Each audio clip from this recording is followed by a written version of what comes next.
देखंतु पांचटी विधानसभा निर्वाचन सरिला निर्वाचन चलीथिला बेले माननीय प्रधानमंत्री भारतीय जनता पार्टी नेता माने समस्ते कही जे दरदाम को आम नियंत्रण भितर रखीचु युद्धर कौन सी प्रभाव पड़ो ना कि जमती निर्वाचन सरीगला आपण मैंने लक्ष्य करेंगे 11 दिन भितर 8 टंका वर्तमान बढ़ी सारा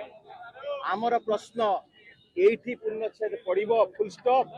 ना आगु को एमती आपण बढ़े चलिए स्लो पॉइजन दे चलिए लोक मान को क्लारिटी दिंतु कौन एक्चुअली वास्तविक स्थिति आउ केते बढ़िबो 50 टका बढ़िबो कि 100 टका बढ़िबो 200 पार हबो से क्लारिटी दबार आवश्यकता अछि। लोक मानसिक स्तर रे प्रस्तुत हेबे लोक माने वर्तमान अतिष्ट एवं भारतवासी कहउचंती जे आमको ईरान आ रूस सस्ता रे तेल दबा पई हमको जाचुची आमे कोन आमको हमर मजबूरी कोन अछि कोन बाध्यबाधकता कोन दुर्बलता हमर रही जाईची आमे सस्ता रे तेल काहे कि सेमानठू आनु नाहु से माने हमर मित्र देश कौन असुविधा रही पराजय समय जिते आमे डिपेंडेंट थिलु आमे जिते स्वाधीनता पाई नथिलु सेते बेले इंग्लैंड पार्लियामेंट रो सब कथा निष्पत्ति होउतला जहाँ सेठी निष्पत्ति होउतला भारत रो कार्यकारी होउतला वर्तमान आमे गोटे स्वाधीन राष्ट्र आमे गोटे सोवरेन कंट्री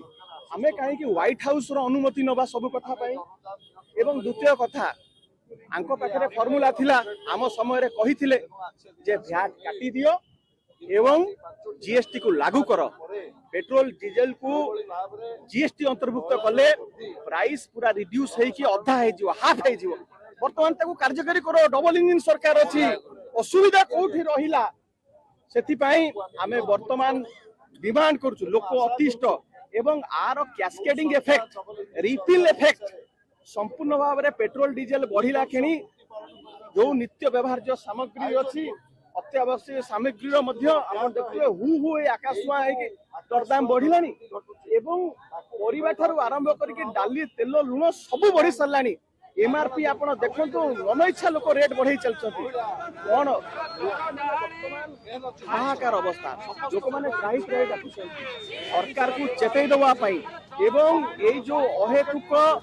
कर वृद्धि आर कौन सी आवश्यकता नहीं जो कर वृद्धि प्रत्याहार करंतु रोल बैक करंतु